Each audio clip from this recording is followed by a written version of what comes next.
Have you ever imagined being convicted for a crime you never committed?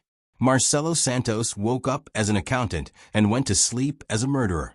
8 years wrongly imprisoned in Bangu. But inside prison, he discovered something explosive. Fatal errors in court cases that could free innocent people. But messing with that made him a target. Did he manage to prove his innocence? Subscribe to the channel and comment. Does the system work, or is it broken? Let's go. Morning arrived with its suffocating heat at the Bangu Penitentiary Complex in Rio de Janeiro. The summer sun beat down on the gray walls that imprisoned more than 1,000 men within its confines. Inside Pavilion 3, where the closed regime inmates were held, the awakening happened like every day, noisy, tense, and full of distrustful glances. Marcelo Santos walked down the main corridor with his head held high and measured steps. His 32 years seemed like 60 after 8 years behind those bars. The blue uniform hung loose on his thin body, the result of months eating only what was necessary to survive. His dark eyes had lost the shine they once had, replaced by a hardness he himself didn't recognize when he saw himself reflected in the metallic surfaces of the cells. He wasn't like most people in there. Marcelo had been an accountant, a family man, a resident of a simple apartment in Cascadura. His life was filled with Sunday barbecues, soccer with friends, and afternoons watching cartoons with his young daughter, Helena. All of that crumbled one Friday night when he was coming home from work and saw a fight at the corner bar. His instinct to help spoke louder. Marcelo tried to separate two men who were fighting violently. One of them pulled out a knife. In the pushing and shoving, in the chaos of that moment, the blade found one of the fighter's chest. The man fell.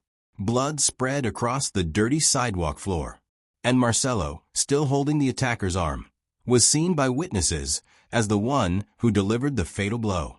Nobody listened to his version. The security cameras were broken.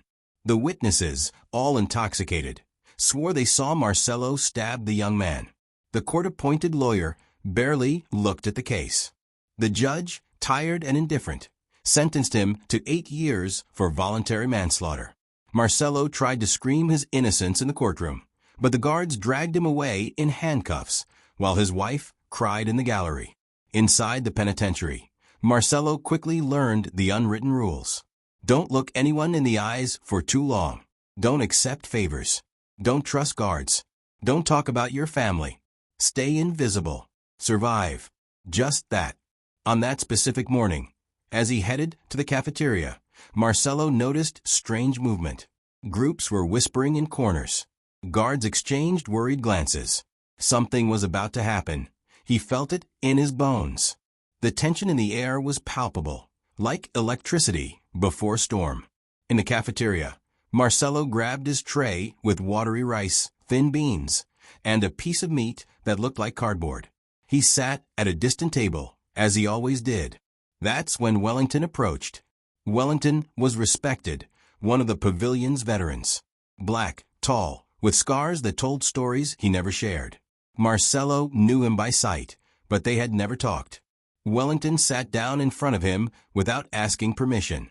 His eyes scanned the cafeteria before fixing on Marcelo. There was something different in that look. It wasn't a threat.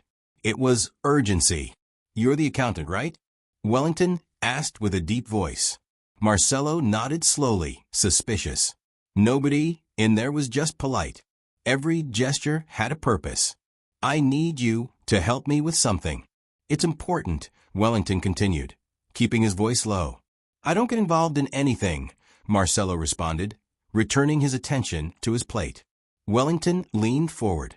It's not that. It's about paperwork. Legal stuff. My lawyer asked for some documents to be organized. They said you know about these things. Marcelo hesitated. Helping other inmates could mean protection, but it could also mark you as part of some scheme. He had learned that, in there, every choice had consequences. Why me, he questioned. Because you're not from here. You're not from the crime world. Everyone knows that. And because I need someone who understands numbers, dates, evidence. You were an accountant. Makes sense. Marcelo studied Wellington's face. There was no visible malice, but he knew appearances were deceiving. On the other hand, refusing a request from someone like Wellington could create unnecessary enemies. "What kind of document?" he finally asked. "Court case. My lawyer thinks there's an error in the accusation dates. If there is, I can get a sentence review. Maybe reduce the time."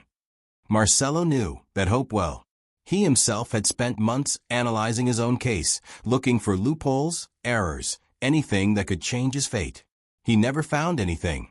"I'll take a look," Marcelo said. But no promises. Wellington nodded and slid a folded paper across the table. "Thanks, brother. This means a lot." Before Marcelo could respond, the alarm sounded. Loud, shrill, cutting through the air like a blade.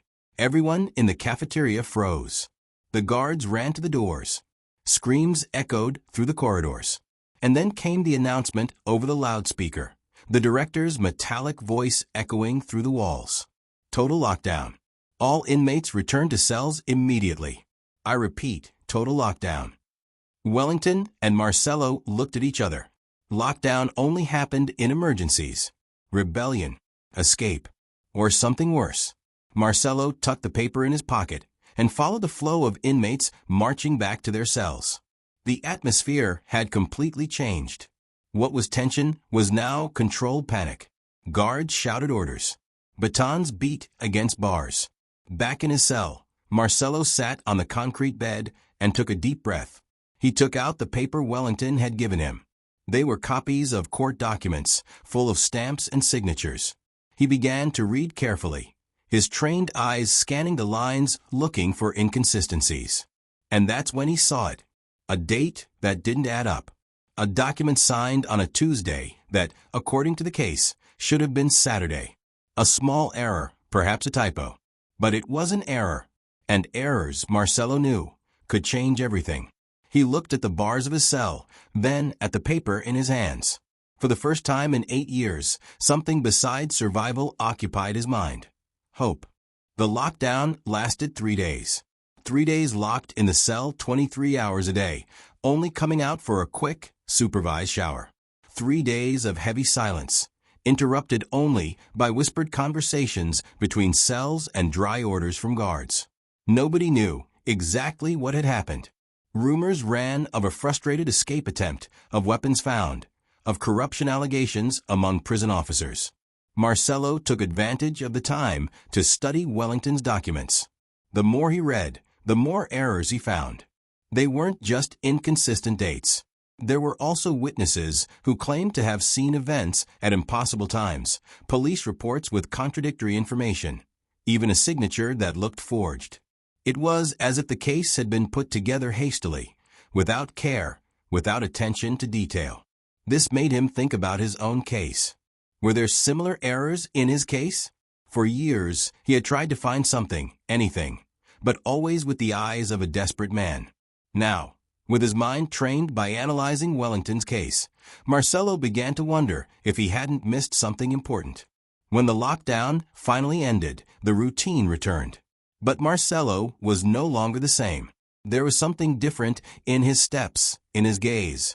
For the first time in years, he had a purpose beyond simply counting the days. Wellington looked for him in the yard during suntime. The veteran walked with 3 other inmates by his side, all with serious expressions. Marcelo felt his stomach tighten. Had he done something wrong? Had his analysis offended someone? So, accountant, Wellington asked as he approached, "Did you manage to see anything?" Marcelo nodded, choosing his words carefully. "There are several errors. Dates that don't match, witnesses with impossible testimonies, inconsistencies in reports. If you have a good lawyer, you can request a review." Wellington's face lit up. It wasn't a smile, but something close to it. "Really? But you'll need someone who understands legal matters to organize everything properly and present it to the judge." Wellington put his hand on Marcelo's shoulder. "You just gave me something I haven't had in a long time, brother. Hope." The other inmates watched the conversation with interest.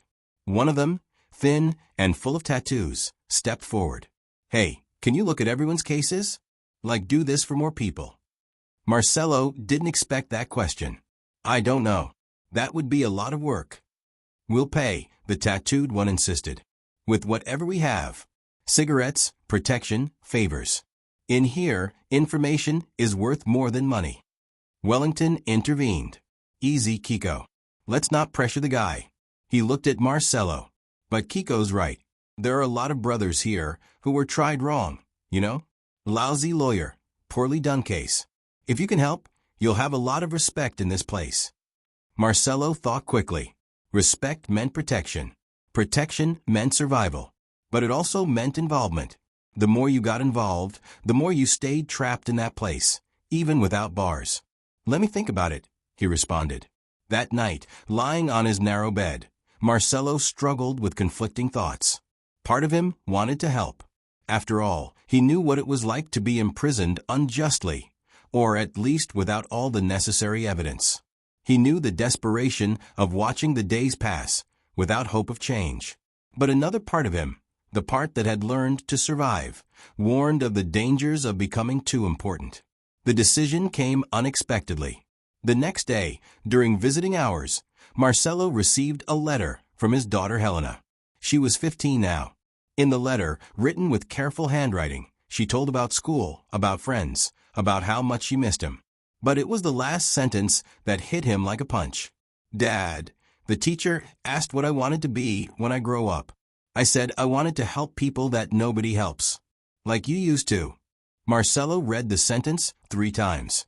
Helena was only 7 when he was arrested. Her memories of her father were hazy, built more from stories her mother told than from real memories. But she remembered him as someone who helped. And she wanted to be like him. That was the answer Marcelo needed. In the following days, he began accepting requests. First from Wellington and Kiko. Then from others. Soon, Marcelo had a pile of cases to analyze. He worked during spare hours, during the night, whenever he could. He made detailed notes, highlighted inconsistencies, organized chronologies. And, in each case, he found something. An error here, a contradiction there. The Brazilian judicial system, overburdened and chaotic, left traces of negligence in almost all cases. Marcelo became the X-ray of that negligence. His reputation grew. Inmates from other pavilions began looking for him. Guards looked the other way. Some even brought smuggled documents. Marcelo became known as the analyst, the guy who found errors that paid lawyers didn't see. But with fame also came unwanted attention. Not everyone looked favorably on what Marcelo was doing. Some corrupt lawyers lost money when their clients discovered they had been poorly defended. Some guards got nervous about inmates questioning their sentences. And inside the prison, envy was a dangerous feeling. It was on a Wednesday afternoon that Marcelo realized he had problems. He was in the yard talking to Wellington about a new case when Rogério Tavares approached. Rogério was the leader of one of the factions that controlled part of the pavilion. Short, muscular, with small, cruel eyes, he commanded through fear. "So you're the guy who's messing with cases?" Rogério said, without preamble. Marcelo felt Wellington tense beside him. "I only help those who ask," he responded, keeping his voice firm. "Yeah? And who gave you permission to do that?" "I didn't know I needed permission to help the brothers." Rogério smiled, but there was no humor in that smile. In here, everything needs permission. Everything has an owner. And you're messing with stuff that can cause problems. What kind of problems? Wellington intervened. Messed up cases mean nervous lawyers. Nervous lawyers mean less money coming in. Less money means fewer things for everyone. Rogério looked directly at Marcelo. "You understanding, accountant?" Marcelo understood perfectly. There was a scheme. Corrupt lawyers charged fortunes from prisoners' families to do practically nothing. Part of that money came back inside the prison, financing illegal trade, buying guards, maintaining the power balance. By exposing errors in cases, Marcelo was messing with that machinery. "It's not my intention to cause problems," Marcelo said carefully. "I just want to help those who were tried wrong." "Everyone here was tried wrong, in their view," Rogério retorted. "But not everyone can get out. Understand? The system works because there are people inside. If everyone starts questioning, it becomes chaos. Wellington stepped forward. Rogerio, Marcelo isn't doing anything wrong. He's just. Shut up, Wellington. This isn't about you. Rogerio turned his attention back to Marcelo. You have two paths, accountant. Either stop this nonsense or share the profit. Marcelo felt anger rise in his throat. There's no profit. I don't charge anything. Then start charging. Night fell heavy over the pavilion. Marcelo lay on his bed, unable to sleep. Rogerio's words echoed in his mind like a distant drum. He knew he had two equally dangerous options: give in to extortion or face the consequences. Facing men like Rogerio inside prison was almost suicide. Marcelo had already seen what happened to those who challenged the established power. Brutal beatings in the showers, stabbings during sleep, deaths disguised as accidents. Violence in there had 1,000 faces, and all were deadly. But giving in meant becoming part of the problem. It meant profiting from others' suffering, transforming his help into just another corrupt scheme. And that, Marcelo couldn't accept. He spent the early morning staring at the cracked ceiling of his cell, calculating possibilities. He needed protection. He needed allies. And he needed a card up his sleeve. The answer came in the morning, during breakfast. Vida Mendez, one of the oldest guards at the penitentiary, made a discreet sign to Marcelo. Vida had never been violent like the others. He had the tired look of someone who had seen too much, but maintained remnants of humanity that the other guards had lost long ago. Marcelo approached, pretending to tie his shoelace near where Vida was. The guard spoke without looking directly at him. Voice low. I know Rogerio looked for you yesterday. Be careful with him. You were listening? Marcelo asked, surprised. Don't need to listen. I've seen this movie many times. You messed with the wrong hornet's nest, Marcelo. So what do I do? Vida finally looked at him. There's a guy who can help you. Dr. Augusto. He's a lawyer, works for a human rights NGO. He's already gotten several innocent people out of here. If you have a talent for finding errors in cases, he can use that. And how do I talk to him? Leave it to me. I'll have him visit you. Marcelo nodded and walked away before the conversation attracted attention. For the first time in days, he felt a thread of hope. If he could get contact with someone outside, someone with legal power, maybe he could turn the game around. Dr. Augusto's visit happened 3 days later. He was a man in his 50s, graying hair, thin-framed glasses, and a gentle smile that seemed out of place in that environment. He sat across from Marcelo at the visiting table with a folder full of documents. So you're the famous analyst, Augusto said, extending his hand. Vida told me about your work. Impressive. Marcelo shook his hand. I just do what I can to help. And you're helping a lot. I've already reviewed some of the cases you analyzed. Your work is meticulous, professional. With these documented errors, I can file appeals in at least 5 cases. 5 people can get out. Eventually, yes. The system is slow, but with solid evidence of procedural error, the chances increase a lot. Marcelo felt something he hadn't felt in years: pride. Doctor, is there another reason you're here? Augusto smiled. Smart. Yes, there is. I want to propose a partnership. You continue doing what you're doing, but officially. Through my NGO. I provide the cases you analyze, and we use that to help those who really need it. And what do I get from this? Besides helping innocent people? Legal protection. With my NGO involved, you gain status as a volunteer legal assistant. This protects you from internal pressures. Augusto leaned forward. And there's more. While you work with me, I'll personally review your case. I have a feeling there's something wrong there too. Marcelo's heart raced. Really? But I need your word that you'll do this right. No shortcuts, no side schemes. Just clean work. You have my word. They shook hands again, but this time it was different. It was an agreement. An alliance. When Marcelo returned to the pavilion, Wellington was waiting for him with a worried face. Man, I need to tell you something. What? Rogerio is setting something up. He spread that you're snitching on everyone to the guards in exchange for benefits. He's turning the prison against you. Marcelo felt the ground disappear beneath his feet. An accusation of being a snitch was a death sentence inside prison. It didn't matter if it was true or not. The mere suspicion was enough. That's a lie. Marcelo protested. I know. But the brothers don't know. And Rogerio is convincing when he wants to be. What do I do? Wellington thought for a moment. You need to prove it's not true. And fast. Before it becomes chaos. Marcelo spent the rest of the day trying to think of a solution. Every distrustful look he received in the yard, every conversation that stopped when he approached, was like a knife being sharpened for his neck. The solution came from where he least expected.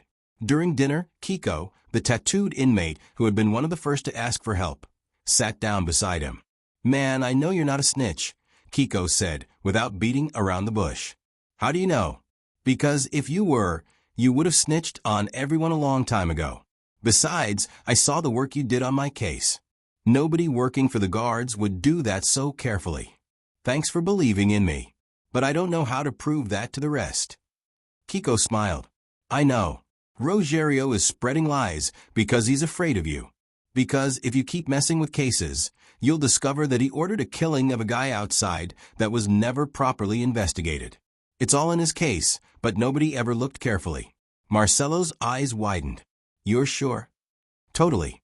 Several brothers know this. They just don't talk because Rogerio runs things here. But if you prove it, he loses all his power. How do I prove it? I'll get his case. You do what you do best. And we show everyone who the real snitch is. That he's here because he turned in his partners in exchange for a lighter sentence. It was risky. Extremely risky. But Marcelo didn't have many options. Bring the case, he said. That same night, Kiko got a copy of Rogerio's case through contacts Marcelo preferred not to know about. Marcelo read everything with doubled attention. And there it was, hidden among pages and pages of technical documents, evidence of plea bargaining. Rogerio had turned in his crime partners in exchange for sentence reduction. But somehow, this had never leaked. Marcelo prepared a detailed document, showing exactly where the proof was. He included copies of the relevant pages, highlighted the important sections. It was his most careful work yet. The confrontation happened in the yard 2 days later. Rogerio gathered a group of followers and marched toward Marcelo, who was leaning against the wall with Wellington and Kiko beside him. Your time has come, snitch. Rogerio spat the words with hatred. Marcelo took a deep breath and pulled the document from his pocket. Before you do anything, you need to see this. I don't want to see any crap. It's about you, Rogerio. About who the real snitch here is. The entire yard fell silent. All eyes turned to the scene. Marcelo began reading aloud, citing dates, names, details of Rogerio's plea bargain. Each word was like a bomb exploding. Rogerio's face went from red to pale. He tried to advance, but his own followers held him back, confused, wanting to hear the rest. When Marcelo finished, the entire yard was in shock. Rogerio's mask had fallen, and with it, all his power. The following days were chaotic. Rogerio was transferred to another pavilion under administrative protection, more for his own safety than as punishment. The power hierarchy inside the prison reorganized quickly, as it always did. But this time, Marcelo wasn't just another invisible inmate. He had proven that information was power, and that he knew how to use that information. Wellington naturally assumed the vacuum left by Rogerio. Unlike his predecessor, he governed through respect, not fear. And Marcelo became his unofficial consultant, the man who solved problems with paper and pen instead of violence. The partnership with Dr. Augusto flourished. Marcelo received cases regularly, analyzed each one with surgical precision, and sent detailed reports. The NGO began winning cases, getting innocent people out of prison. Each victory was celebrated discreetly inside the pavilion, a reminder that the system could be beaten. But it was his own case that changed everything. Dr. Augusto worked tirelessly for months, reviewing every page, every testimony, every piece of evidence. And then he found something Marcelo had missed during years of desperation, a witness who had changed her testimony. Not subtly, but completely. In the first statement to police, she said she hadn't seen who stabbed the victim. In the second, given weeks later, she swore she saw Marcelo with the knife in his hand. Further investigation revealed that this witness had debts with a loan shark, debts that mysteriously were forgiven right after the second testimony. Someone had paid for false testimony, and that someone was the real killer, who knew that the confusion of the fight was the perfect opportunity to eliminate a rival and put the blame on an innocent person. With this evidence, Augusto filed for criminal review. The process was quick by Brazilian judicial system standards, only 8 months. 8 months of growing hope, of fear of disappointment again, of dreams of freedom mixed with nightmares of rejection. The hearing took place on a Tuesday morning. Marcelo was taken to court in handcuffs, wearing the blue uniform that had become his second skin. But this time, when he entered the room, he saw his wife and Helena in the gallery. His daughter was 16 now, almost a woman. She cried when she saw him. The judge read the evidence presented by Augusto, heard witnesses, analyzed the documents, and then, with a tired but fair voice, pronounced the sentence. Considering the new evidence presented and the serious inconsistencies in the original case, I declare Marcelo Santos innocent of the homicide charges. I order his immediate release. Marcelo couldn't process the words immediately. It was only when Augusto hugged him, when he heard Helena scream with joy, when he felt the handcuffs being removed from his wrists, that reality hit him. He was free. Free after 8 years. 8 years of his life stolen by an error, by a flawed system, by an injustice that almost destroyed him. But as he walked toward his family, Marcelo looked back one last time. He saw the guards, the bars, the gray walls. And he thought of Wellington, of Kiko, of all the others who were still in there. Some guilty, yes. But others, like he had been, victims of a system that ground people without caring about the truth. That night, in the simple house in Cascadura that his wife had maintained all those years, Marcelo had dinner with his family. Real food, prepared with love, served on clean plates. Helena didn't stop talking, telling 8 years of life in a single night. His wife held his hand under the table, as if she was afraid he would evaporate if she let go. After dinner, Marcelo went to the balcony. Rio's night was noisy, full of life. Cars honking, people talking, music escaping from some nearby bar. Sounds of freedom. Dr. Augusto had called earlier with a proposal, work officially for the NGO, using his experience to help other prisoners find errors in their cases. The salary would be modest, but the work would be meaningful. Marcelo didn't need to think much. He knew what his answer was.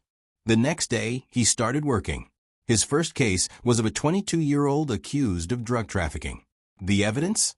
A single bag found near him, without fingerprints, without proof it was his. But the kid was black, poor, and a favela resident. That had been enough for an 8-year sentence. Marcelo read the case with the same attention he had given to Wellington's, to Rogerio's, to his own. And he found errors. There were always errors when the system didn't care enough to look carefully. Months passed. Marcelo freed 3 innocent people in the first year, 5 in the second.